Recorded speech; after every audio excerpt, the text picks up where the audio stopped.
Hey everybody, it's Josh with AirOps. Welcome again to our Growth Leaders Series. Really excited today. We got Kevin Indig with us, and Owen is here as well, head of growth at AirOps. I am the content and SEO lead at AirOps, so we're really excited for our chat today, content refresh, and Kevin will be joining us here momentarily. But a new tradition we've started here recently, if this is your returning visit to our webinars, put a rocket ship into the chat. And if this is your first time, just put a star. So let me see some rocket ships. Here we go.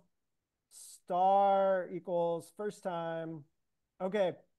Allison, welcome. Catherine, good to see you. Drew, first time. Thanks for joining.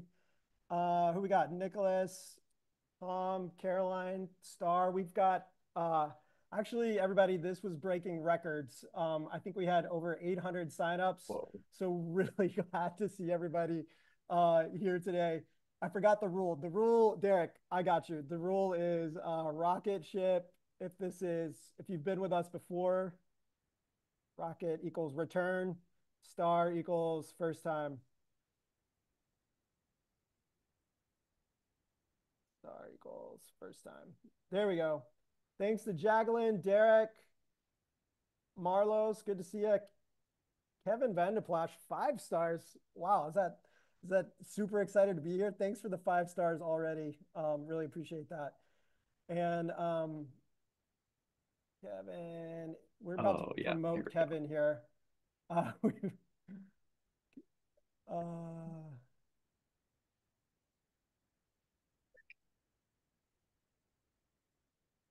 Kevin, are you with us? He's with us. I'm trying to figure out. There we There he go. is. Here we Yeah. go. All right. Hello.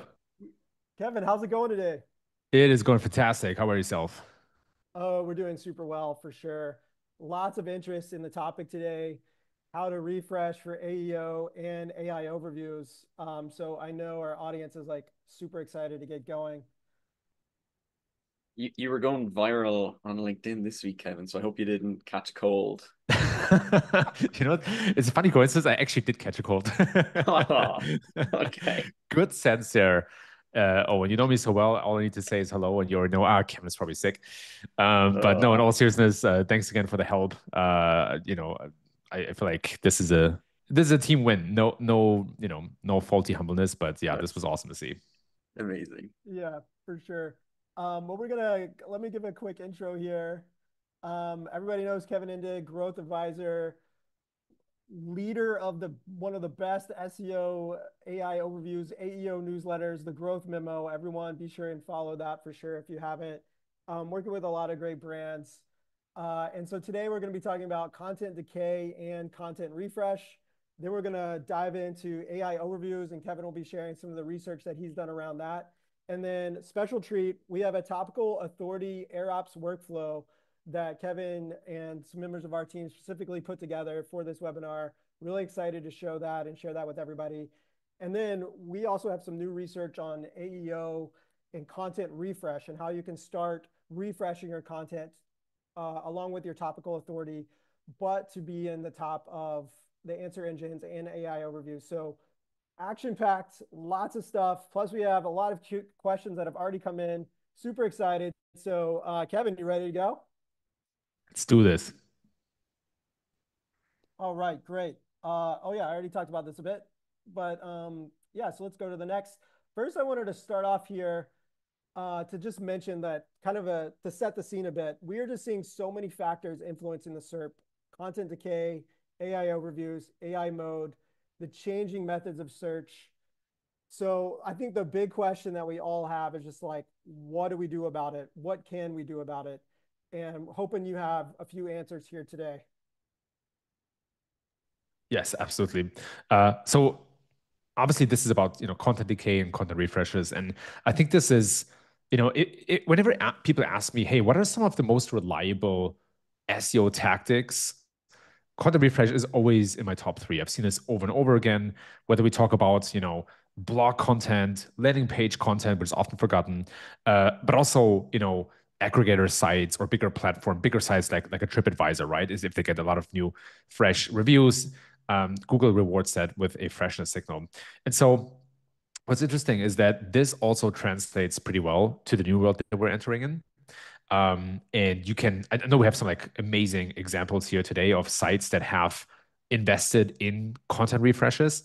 And I will say it doesn't only translate as a signal to LLMs, but it also goes the other way around, where we as companies, we as marketers or SEOs can use AI to speed up our refresh velocity and make our process much more effective. And that's some of the stuff that we're going to be talking about today. Yeah, love that for sure. And the chart here that you see on the right is we've done some analysis on our own, and we found a site like Ninja One has done a good refresh every 90 days, and that's really helping them appear at the top of AIO reviews and also in LLMs as well. And we all know AIO reviews in AI mode are taking away clicks. So what are some of the research that you're seeing here? Yeah, totally. So um, this particular slide is from a usability study where a partner is Eric Van Buskirk. He really led the operations of the study. I designed it with him, and then I evaluated it. Together, we ran a usability study where we tracked 70 people out of the US across different age ranges, across mobile and desktop, in how they use organic search. And the way that we designed this is that we gave them 8 different tasks.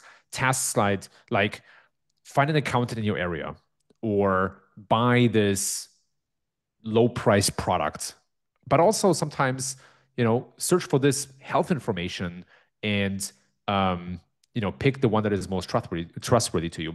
And out of this usability study, we got about 30 hours of recording material that we evaluated, over 13,000 annotations. It was just like a gigantic project that allowed us to track not just the behavior like dwells and clicks and all that kind of stuff, but also the thoughts, because people were commenting on what they're seeing and how they perceive it. And then lastly, also their emotions. They literally sometimes said, oh yeah, I trust this, I've known this brand, or this makes me skeptic, or I'm a little bit worried right now. So anyway, lots of stuff that comes out of this. And the first result, I mean, you already see it on the slide. Obviously, we saw a lot fewer clicks when AI overviews were present. Um, I think it makes perfect sense, right? I think that kind of message is already pretty clear. We see this all across the board. We also saw the same attention distribution that we see in the classic search results, where most people pay most attention to the upper third of the AI overview. We've seen a shift from relevance to trust plus relevance. We're going to talk a bit more about what that means in a moment. And we've also noticed this very, very important difference between demographics. So younger people are much more receptive to AI compared to people with a higher age. And that reflects also in the sources and results that they use and prefer. So I could talk about this for probably 5 webinars. So everybody has 5 stars when we're done, but I'm going to just pause for now. Yeah, that's a great overview. Thank you. And then I think this was your chart as well. Where are we seeing users go after Google? I would say this one has been one of the most kind of interesting insights from the whole usability study to me. When people leave Google, meaning they either have read the AI overview or scanned the search results, maybe clicked on a couple of search results, and now the question is, where do they go after Google? A lot of times we're seeing communities and videos, and of course, this is mainly Reddit and YouTube. There are niche communities. There are some other video platforms that people might use here and there, but the absolute majority of forums and community and video platforms is Reddit and YouTube. And it goes hand in hand with this new constellation of trust and demographics. So what I mean specifically here is that especially younger people will read the AI overview and then validate the answer with what they perceive as a human answer from Reddit or YouTube. So it's really that kind of 1-2 punch combo. And for me, my clients, and hopefully everyone else, I hope it's pretty apparent that it means that brands most likely, with some exceptions, need to invest in Reddit and YouTube. So just to recap a bit, people are kind of seeing the summary in AI overviews, and then they're trying to understand if that's the right answer. But instead of going to like a business website or your blog website, they're instead going to these other platforms like YouTube or Reddit to make sure they are getting the right answer. I know this question will come up a lot. What, as a site owner, as an SEO person, what do you kind of do to get your site in there? How do you kind of track and get traffic from those opportunities? It's a fun question because right now, almost all of my clients and companies that I talk with on a regular basis, they all want to push onto these platforms. And there is just not that much, I would say. I mean, there is a lot of information, but the path is still a bit unclear and somewhat uncharted. Both take a slightly different approach. When it comes to Reddit, Reddit really is an engagement platform. Um, you want to be rather passive, especially at the beginning, and then over time be more and more active. A bad example would be to just look at, okay, which of my keywords show Reddit results and the search results, probably all of them or most of them by now, and then going to these subreddits and just posting a link to your landing page. That's what really bad looks like. And really good could be to get a Reddit listening tool and see where people talk about topics that are important for you, maybe your brand, and then slowly starting to engage, maybe with questions in the beginning, maybe with helpful answers, but not mentioning your brand at all, not trying to promote at all, and then slowly building a profile, maybe at some point a subreddit, and then becoming a bit more, pushing the brand a little bit more in the foreground. But this is really not a promotion platform unless we talk about advertising. For YouTube, it is somewhat similar to SEO with the difference that YouTube needs ongoing I mean, SEO as well, but YouTube is just absolute table stakes that you need to constantly publish, constantly engage. It's even though there is such a thing as YouTube SEO, it's by far not as important as getting people to click and watch your videos. And so the challenge with YouTube is much more that attribution is hard. Getting people to click from YouTube to your site is hard. And so the common thread between Reddit and YouTube, which also hopefully kind of is clear that this translates to the common approach or modern approach to SEO, at least on Google, is to engage with your audience on various platforms, be helpful and visible, and then more so passively promote your product. Yeah, that's great. Yeah. And so topical authority is one of the core components when it comes to freshness, but also something that came out in the usability study. So in this study, we literally, and I want to encourage you to read or kind of see the full write-up because we actually embedded clips of the recordings from the participants. And when you see them browse the search results and comment on their experience, everything becomes so much more clear. I don't know. I updated my whole SEO model in my head from just watching those clips. And so anyway, topical authority comes to play here because it is essentially whether people know you for a certain topic. So you see participants of the study often browse the search results and then say, oh yeah, here is Kelly Blue Book. I know them. I trust them when it comes to car information. So I'm gonna go and see if they can answer my question. Um, that is kind of the user side of things, and then the search engine side of things obviously has or several algorithms when it comes to topical authority to kind of score and evaluate you, and then add that or subtract that to your ranking multiplication. And so at the end of the day, it really comes down to three things: what content you have, how good the content is, and then how much it's referenced or talked about on other sites. And I don't want to jump ahead, but we build a thing together that kind of shows you that exactly. But that also, as I mentioned earlier in the webinar, that also very much translates to LLMs, which highly prefer authoritative sources to keep the training data quality high. Yeah, we're going to be diving more into that here in a second. But first, if you are interested in getting what Kevin is about to show, it's part of our content refresh package. You'll get Kevin's workflow. You'll get beta access to a lot of the AEO power steps that we're working on. And you'll also get help navigating to the searches and the outcome that you're looking for. You can see where you're cited, where you're ranked, and get an action plan to get that started. So we have these content refresh packages available. Feel free to scan the QR code right there or email us at team@airops.com. That's team@airops.com. And you can just mention content refresh package in your subject line and we'll know exactly what you're talking about. But right now, I am maybe going to try some new headphones as everyone, I see you turning up the volume. But also Kevin is going to share the workflow. Really excited to see this. So let me stop the share. And Kevin, if you want to take over whenever you're ready with the workflow. Cool. Off we go. Can you just confirm quickly that you can see my screen and it's the right screen? Yeah, good to go. Sweet. Awesome. Cool. That worked better than expected. Now I'm thrown off. I expected some problems. Just kidding. Just kidding. Zoom world.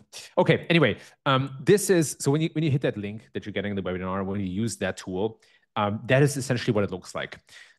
You start by defining a topic like content refresh. I know it's a bit meta. Stick with me. Okay. It's a bit meta.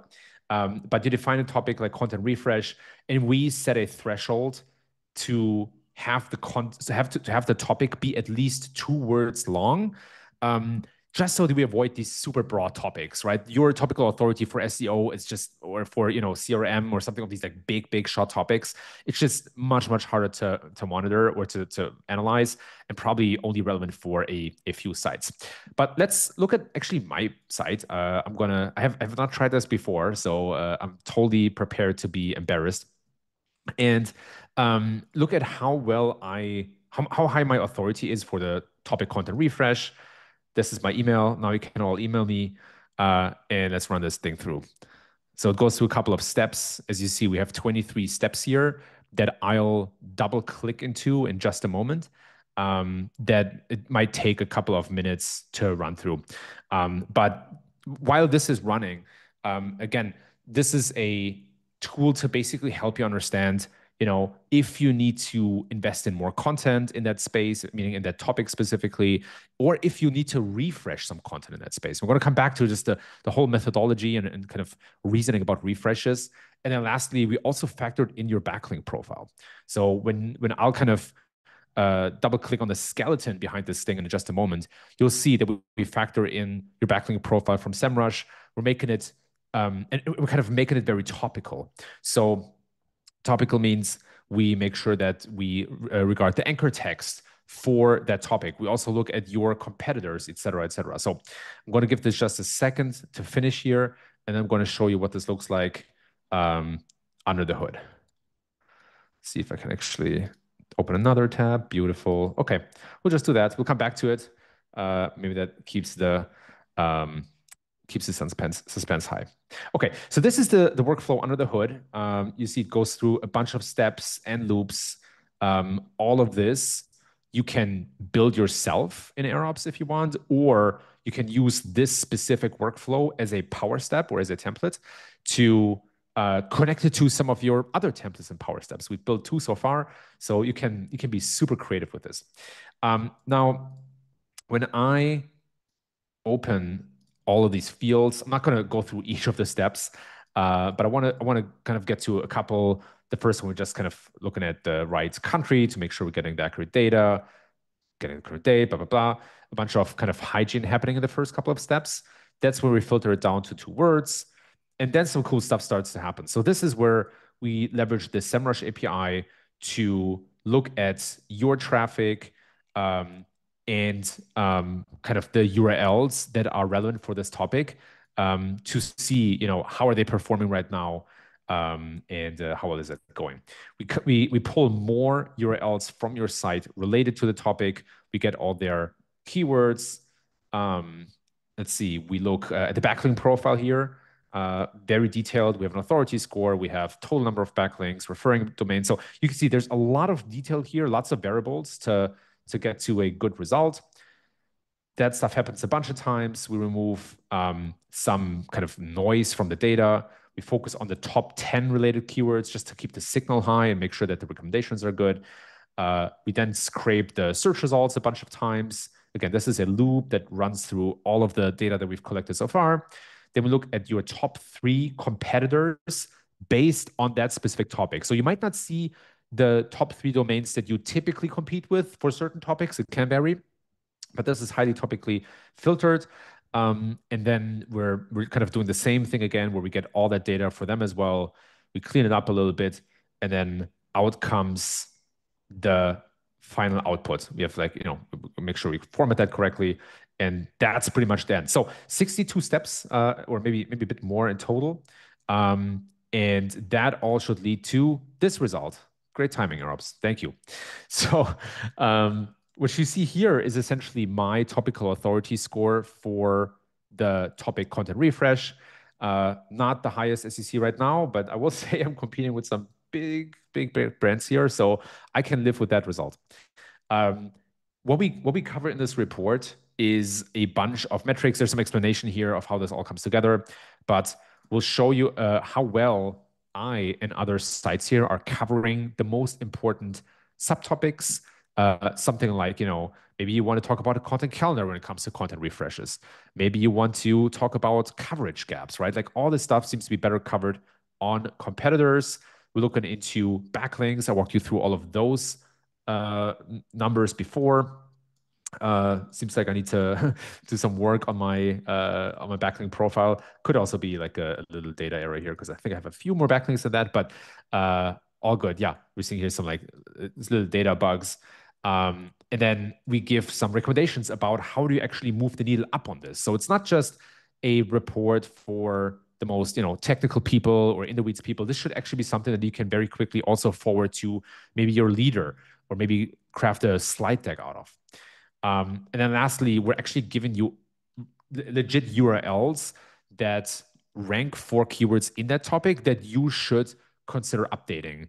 And we even give you some specific subtopics that these URLs are lacking. So after this webinar, I'm going to go back to my site and add some more content. But all joking aside, that's kind of the content.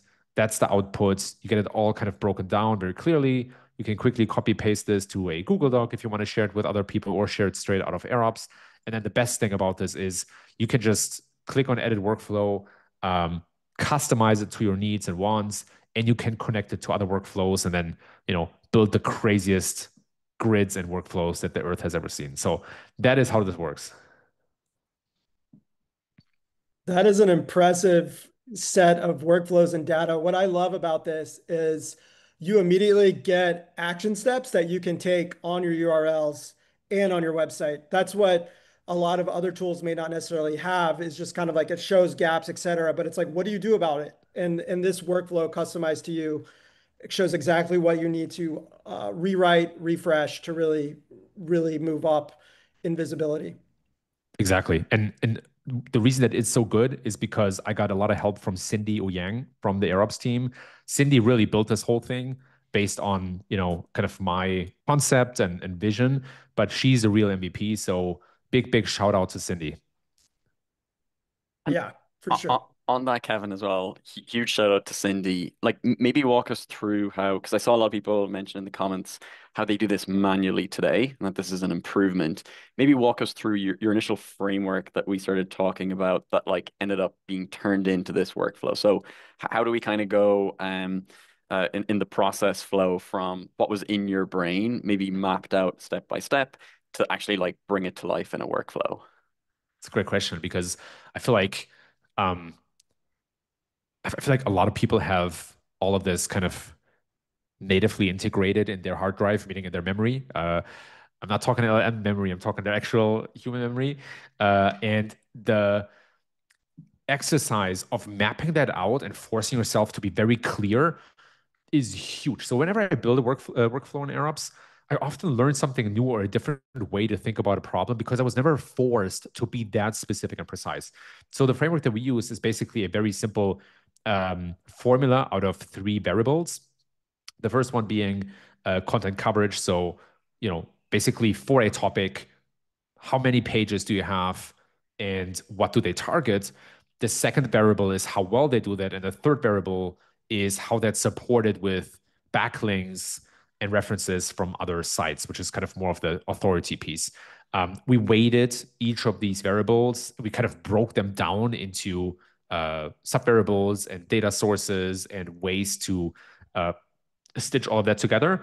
And out of that came this workflow. One thing that I really like to do also is to go to Figma or FigJam and Miro and just jot down all the steps that it takes for this workflow to run through. Because from that abstraction to AirOps, it's a very short step. And you have the Copilot here on the left-hand side that you can basically chat with in native language, in English probably. And just it helps you kind of build this workflow. It will make changes to the actual code and script, right? So it can look a little bit intimidating when you see it the first time, but when you have your workflow mapped out and even PowerPoint, and then you take that to AirOps with help from the Copilot, you make traction very quickly. I love it. And then, yeah, with each of these things, as you mentioned, there's like 70 plus steps. It's not as if you need to go from 0 to 70 overnight. You're gonna like test some stuff out. You'll see how it works. And then with everything, you'll like optimize on it. So I think an amazing framework brought to life from your brain, Kevin. Thank you. We're gonna, Cool.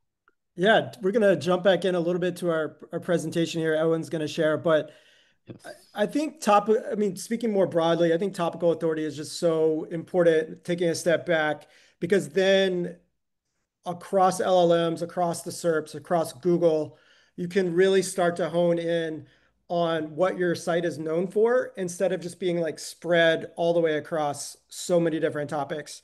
And so once you're able to like figure out, hey, I really want to own this topic, and then you start to grab, say, like the share of that, a piece of that, and then Google starts to recognize you as an authority and an expert in that, you can then really start to think beyond just kind of like that old school keyword type optimization and really think about optimizing for topics, for clusters overall. So then you are known as an expert, as an authority in a certain area. And so that's kind of what this slide is about here. And we see, for instance, Descript has done a really great job on this. They've used AirOps to really hone in on some of their core topics, and they've had a great increase in signups, and then even had more visits from Google AIOs after that was rolled out. And so they've really been able to hone in on their topic authority and still see a good amount of traffic even amidst all the changes. And then I believe we're going to start jumping into, yeah, AEO, and Owen's going to walk us through some new research that we've been doing on from the AirOps side of things. Yeah, kind of like what Kevin showed off earlier from his massive analysis on like thousands of domains and URLs and keywords.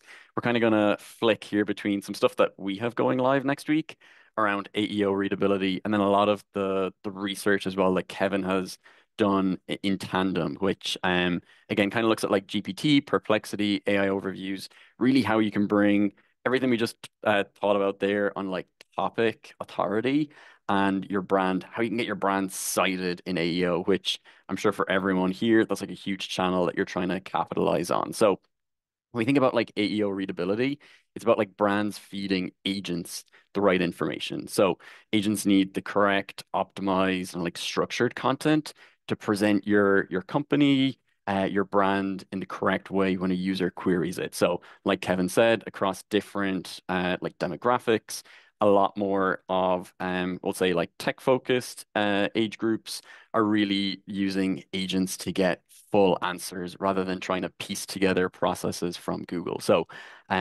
working on our side, we looked at many different signals. Here were the five that really showed up to be like impactful and of high correlation to AI citation. So, kind of going through them one by one, and then I love Kevin's take on some of this and how it relates to his research, which we'll cover next.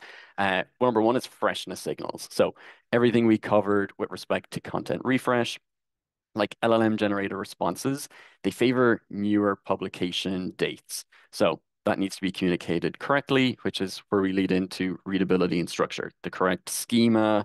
So being able to have your last modified date or last updated date actually consumable by an LLM rather than just being visible to the human eye. So now you need to be speaking very clearly and concisely, not just to humans, but also in a very structured way for agents to get through as well.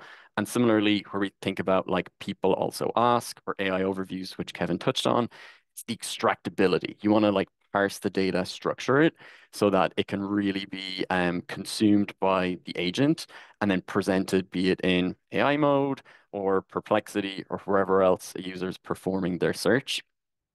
Evidence attribution, real high correlation with what we went through there on like topical authority. Kevin's example might not show him in the best light on content refresh, but if you were to go for best practices on SEO, like the growth memo is going to be super highly correlated with that. So it's going to be referencing external citations. It will have persuasive proof points, and it will also be written by Kevin, who within the wider scheme of things is known for his authority there. And then last but not least is going to be like brand alignment. So I'm sure we all have massive content libraries.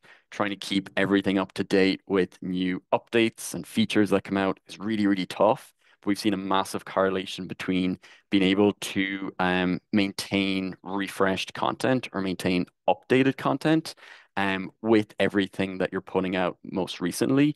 That really drives citations. So I think it was up to 41% more citations, the more brand aligned your content is. So pausing there, there's a lot of different factors. We have a way of scoring them, Kevin. Maybe how would you look at maybe which of these five factors or others people should maybe look to hone in on more if they're driving action from this slide here? It's a great question. I'd also be curious about what other people think in the audience. Uh, I'm happy to debate this. I think, like um, I think we can and probably should debate this a little bit. But all in all, I think if I had to stack rank these, I would probably put freshness signals and structure at the top for a couple of reasons. One is that, and I promise this is a short sidebar, but very recently the system prompt for Claude leaked. And one thing that came out is that in the system prompt, Claude gets very specific instructions about when it's supposed to search and when it's supposed to rely on its training data. And one of the things that came out that I think is pretty transferable to other LLMs like ChatGPT, Perplexity, etc., is that, I mean, Perplexity I would probably actually put aside, but ChatGPT, Copilot, Gemini, etc., is that they're most incentivized to search on the web when it's about fresh information. And that's why I put freshness at the top, right? I think freshness is something that LLMs struggle with across the board. Readability and structure is something that helps them or enables them to actually understand your content. So you really just open the door for them to come in. And then things like extractability, evidence, and brand are kind of the underlying engine size, if you will. But if your content is more stale than what the LLM has in their training data, why should they come back to what you have to offer? So that's kind of my reasoning here. I love it. Leading into this, I know on maybe a recent growth memo issue, you took, we like to call it content engineering, but you definitely took like an engineering mindset to like huge analysis across thousands of domains and URLs. I think this is worth kind of honing in on for the audience. Maybe looking at like the left-hand side table first. Maybe do you want to call out some of the key like attributes and correlations you found from that analysis? Totally, totally. So as you already said, I looked at 7,000 citations, 1,600 URLs across different topics and categories to get about understanding like what content actually works right now in LLMs. Where do we actually see citations and mentions? And I ran correlation analysis against some of the classical SEO metrics, if you will, just because these were the easiest to quantify. I think again, like there needs to be a lot more research and a lot kind of a more deeper understanding. But what's interesting is that across ChatGPT, AI overviews, and Perplexity, the metrics that scored the highest were content length in the form of word count and sentence count, domain rating, and flash score. And I think it goes exactly back to what we are talking about in the beginning. Um, Content needs to be comprehensive. Meaning it needs to cover all the important subtopics. It needs to be backed by references or backlinks from other sites. That's the domain rating part. But then most importantly, it needs to be easy to understand. And I think that's one of the dimensions represented here by the flash score, which is basically a grade of, would your content be understandable to a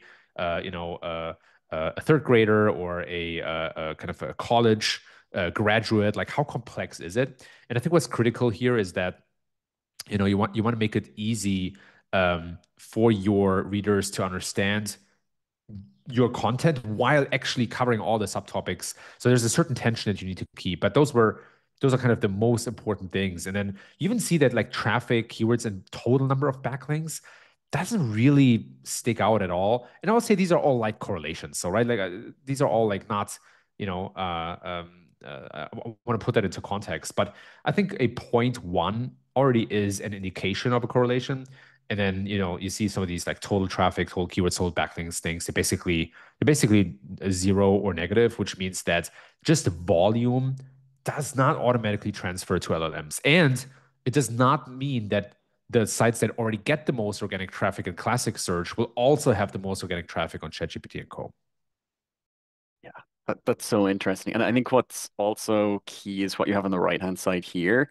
Like generally we'll see a trend, and you can speak more to it of like sentence count being the most important, backlinks, maybe some of the older SEO metrics being of lesser importance within the grand scheme of things as it relates to AI citations.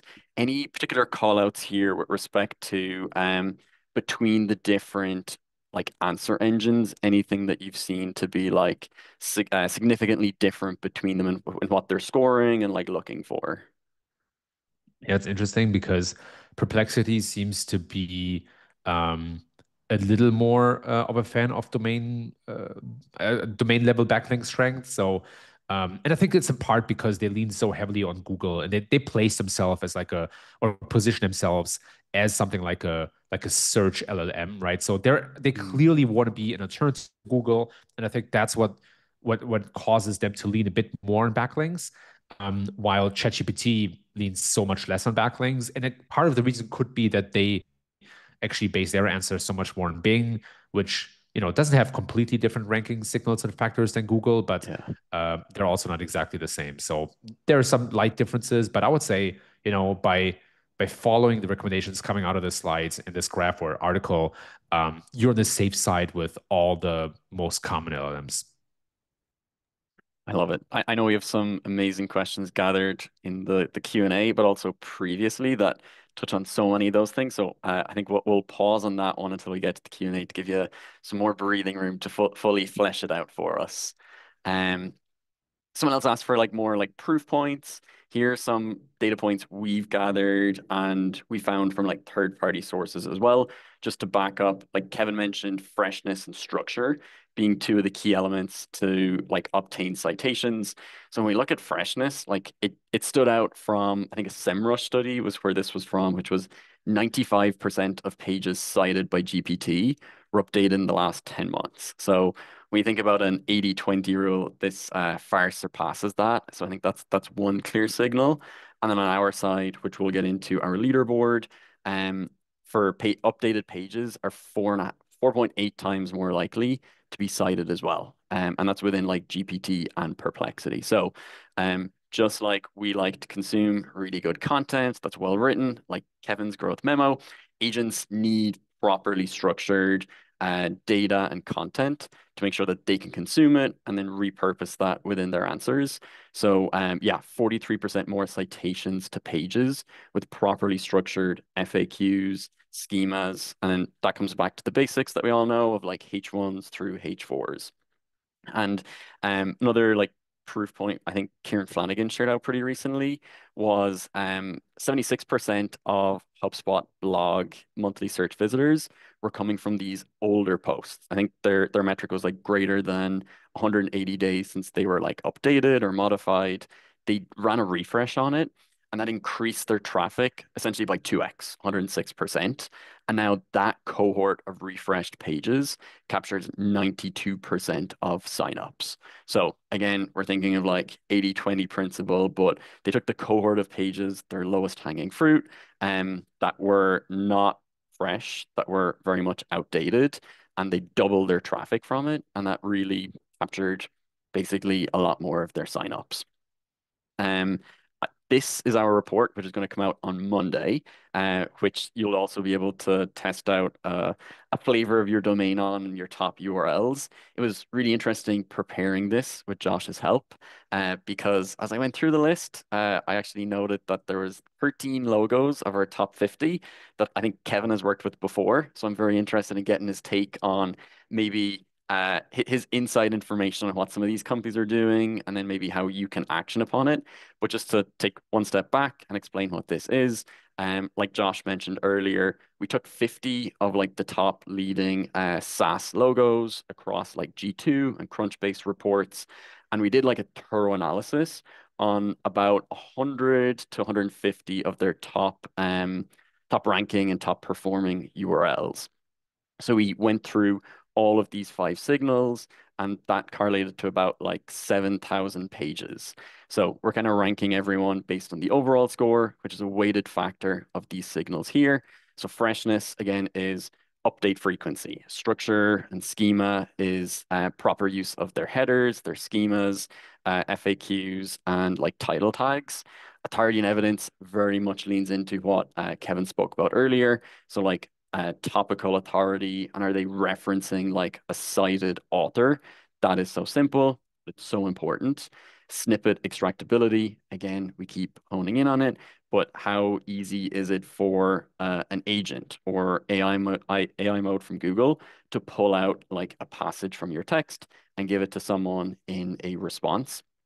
And then for brand alignment, something that we're trying to like uncover kind of the grayness zone on, but really making sure that the freshest updates from your company are like passed through all of your content. That just again doubles down on where you're trying to communicate signal, not just to the market, but to these agents and humans. So really, really important. Within this upper snapshot, Shopify, I believe, Kevin, is maybe one company you were like in-house with. Like looking at all these signals, maybe just paint the picture for us. If you were in-house at one of these companies today, or someone who's on live with us, and maybe you don't exactly have a strategy around AEO, how would you look to maybe turn this huge bank or like content library that you have into something that can start to move the needle for you on AEO? Totally. So to be clear, right, with a brand like Shopify, authority is not your biggest issue. Uh, with all the attention that the brand has gathered by positioning, by innovating, by having strong founders, by being out there for a long time, they gathered so many good backlinks that this is really not where you want to focus on. You sure, like, you want to maybe harvest some like low-hanging fruit here and there or go after the biggest fish, but it's really not where you make your money. The real money at a site like Shopify comes from developing systems to keep your content fresh. I'll talk a little bit more about that. Um, and then, of course, brand alignment as well. And I'm saying brand alignment because people like we even internally struggled to find a single term or word for what we do, right? Are we like an e-commerce platform? Are we like an online retail thing? Are we a storefront? Like, what even are we? And the answer is probably all of these things. And so the bigger you get as a site or company, the more challenging it is to position yourself as the best solution across a wide range of topics, right? And that's where like brand alignment really helps. And in concrete terms, it means just like make sure you have landing pages for all of your products, all your features, make sure they're performing well, and make sure that their product marketing teams actually going out and communicating their positioning and kind of those features and benefits out to the world and to the customers. And that communication in itself, in the form of press releases, press clippings, content on your own site, social media content, advertising, etc., all that can also factor into answer engines. And then the other thing that I already touched on is freshness. With at Shopify and with a lot of clients, we build dashboards that show us how every URL on the site trends over time. And then a red flag goes off if that URL decreases in performance and ranks, decrease in performance, not just in terms of clicks or organic visits, but also in terms of rank. The reality is, of course, there are many factors that can influence performance and rank, but freshness, especially for editorial content, is such a big needle mover that when you score your URLs just by that, 90% of the time you hit a success, right? Or you hit the right kind of you have a positive. So anyway, systems to keep your site fresh, making sure that you keep a good overview of all the things that the company does and it's communicated, translated into landing pages of all sorts. And then lastly, like things like structure are more solved on the template basis. So if you compare the template of a Shopify blog article, from today with 2023, 2021, 2019, 2017, like every 2 years, you'll see a new and refined template. And you'll probably find or hopefully find a lot of like interesting things to copy there. But as you can see from the score, some things could absolutely be better, and that's where Shopify has some room to grow. Yeah, and the freshness score was, those are pages updated within the last like 10 months or so. Ninja One has done a really great job of that, along with like active campaign, as we can see on the leaderboard. One question I wanted to address here is snippet extractability. We're getting a lot of questions about what that means. And a lot of this goes back to what Kevin's chart was showing earlier. It's like how difficult or easy is it to read the sentences and the way they're constructed? That really adds a lot to the snippet extractability. And it's also about using types of sentences like declarative sentences. So Google doesn't have to do as many like hops to understand what you're talking about.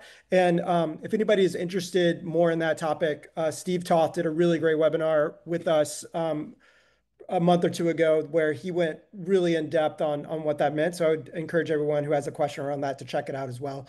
And we have some more details coming out in our report around these factors too. Super. I love it.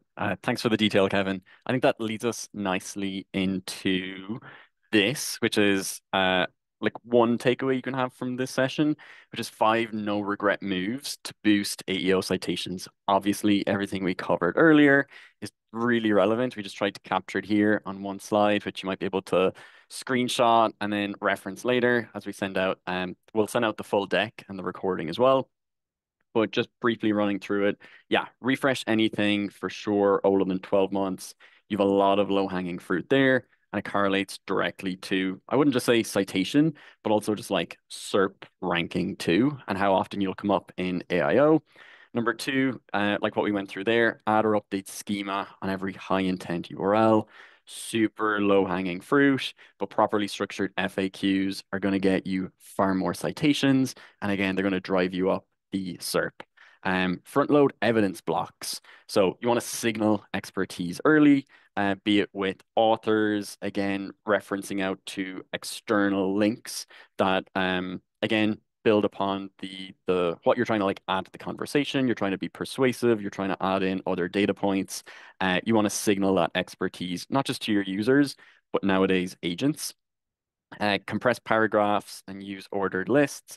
Again, going back to what is generally easy on the eye or easy for a 5 or 8-year-old to read is going to be much more appreciated and easily read by an agent.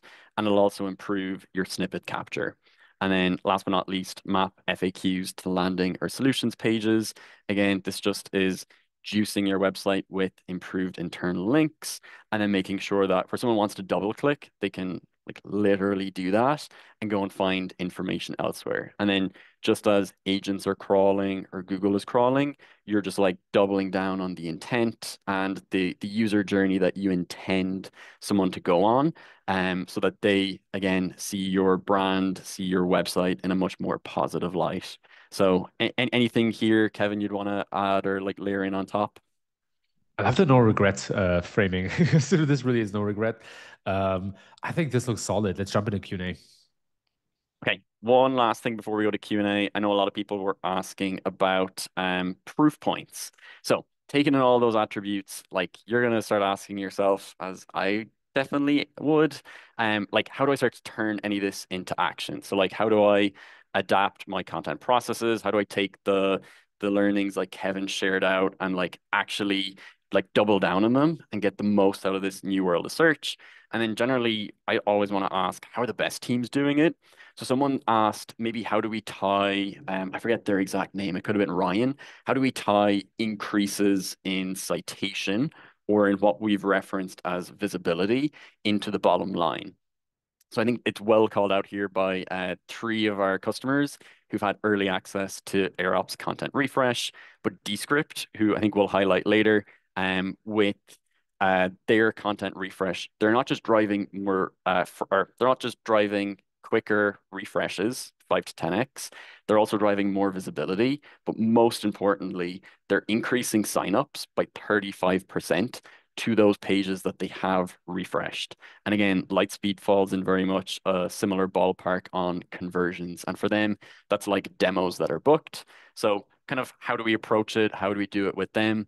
broken down into three processes. One almost starts back with thinking of like Kevin's topical authority, which is baked into this part of our audit. We're going to score every URL, just like he mentioned Shopify does, for freshness, authority, structure, all those other signals that we care about. That then gives us almost like green light, red light of like where we should focus attention. Is it going to be SERP, AEO, brand gaps, or all of them? We can combine them all into a refresh or a rewrite of that content. And it's not just like a one-shot prompt in GPT. It's very much like the 67 steps Kevin gave earlier of like precision rewrites that have your expert in the loop come the end, and then we can schedule them. So just like we kept honing back in on like the refresh cadence, you can set this up to be running weekly or monthly or how often you want, so that again you can continue to like eke out those gains. I'm going to mention one or two things here of why people love it. I'm going to give huge shout out to Vivian at Webflow, who not just kind of like co-built our refresh solution with us, but she's gone on to do a lot more content engineering herself and like driven some amazing workflow builds on her team with AirOps, kind of like Kevin's workflow. But I love the way she framed the results that she got, made her feel like a superhero. Like she kind of was able to achieve her like quarterly goals in a couple of weeks. And then that really just drives her impact within the org as well. And it just really helps her communicate up the impact that all of this has, not just on metrics that might be old school SEO, but also the ones that are really having an impact in AEO today.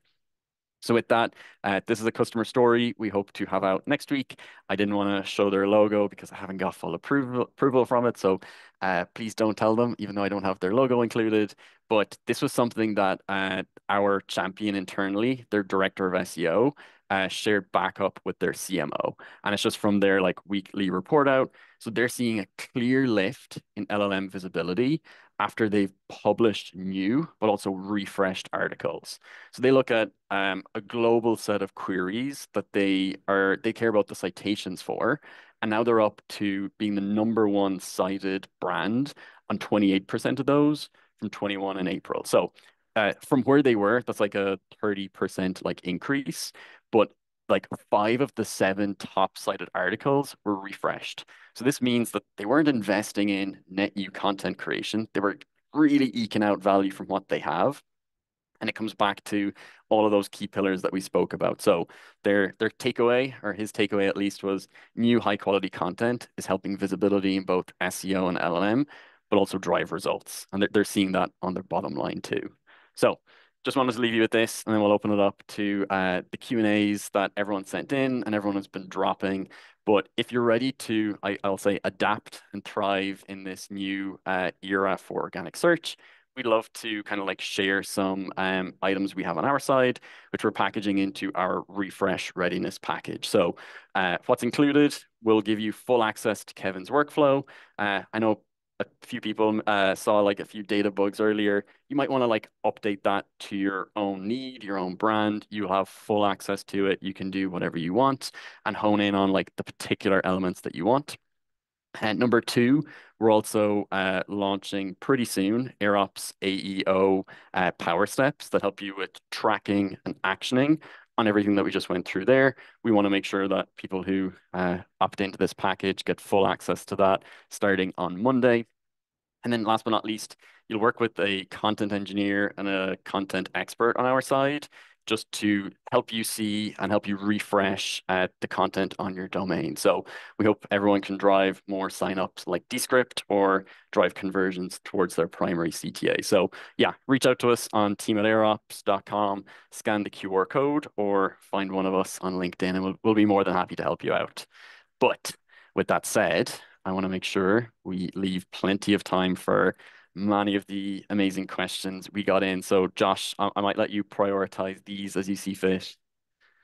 Yeah, for sure. I think one question, thanks everybody for sending your questions in the chat and in beforehand.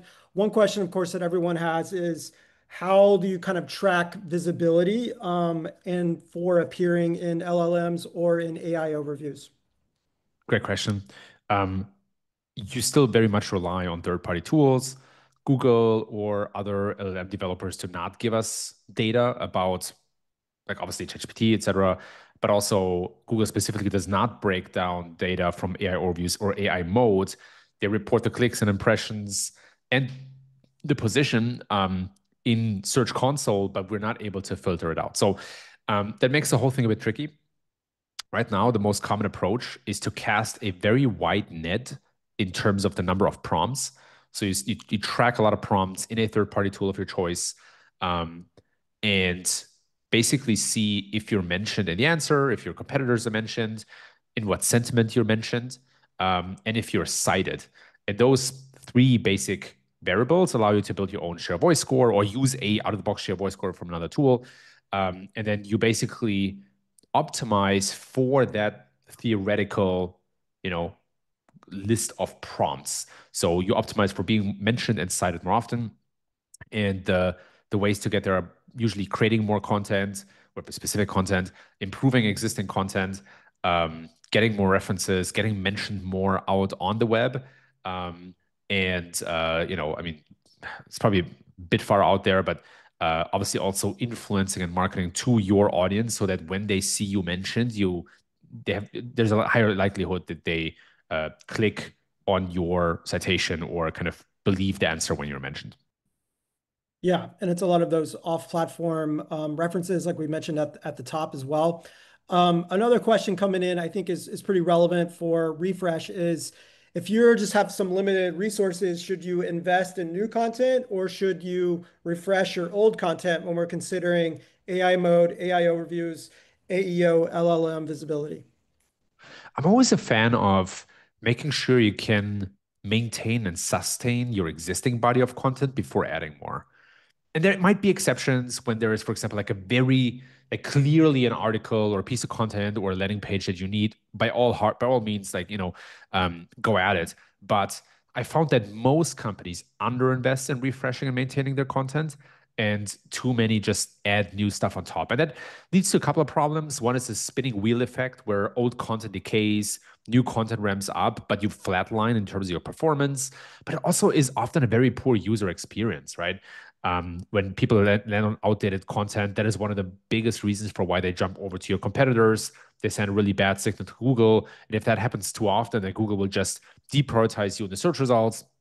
And we don't yet know exactly what the impact is in terms of LLMs. But yeah, that's kind of how I would reason about that in my mind. And again, we already spoke about like some ways to kind of monitor that altogether. So yeah, that hopefully covers the answer. Yeah, for sure. It's good to audit, rewrite, refresh, think about it in those ways. One question I think a lot of people have is what content should I then refresh if I'm all in on refresh? Should I look at tofu? Should I look at middle of the funnel? Should I look at bottom funnel? A lot of concern around if top of funnel is completely dead, for lack of a better word. So how would you prioritize and think about which content to refresh? In my opinion, you want to prioritize content that doesn't perform well in organic search and classic Google, or Bing for that matter, right? I think actually we should like track more Bing data now. So that would be my first indication. Does it rank well? And how has that changed over the last couple of months, weeks, years, etc.? So you want to be very precise on how you measure the performance of your content. You also want to look at engagement metrics. So if you see that, for example, for certain pages, see an increase in bounce rate, especially in comparison to other pages that might tell you something about outdated information or missing information. And then lastly, I would say if you see your competitors cited or mentioned much more often for prompts that are important for you, that might also be an indication that your content could be outdated. And honestly, I think all three of those dimensions that I just described probably give you the best picture across the board. That's really great. Yeah. We have a ton of questions. Thank you, everybody, for bringing those in. Kevin, thanks again. So much great insights and work. Always new stuff on Growth Memo, always new research, always new insights. Please subscribe to that. And I hope to see all of you again next week. We have another amazing guest. Eli Schwartz will be joining us next Friday, June 13th. So I dropped that in the chat as well. And don't forget, please email us at team@airops.com, subject line content refresh package, and we'll hopefully connect with you there. Thanks again, everybody. Thanks for joining us, Kevin. It's been a pleasure as always. Talk to you soon.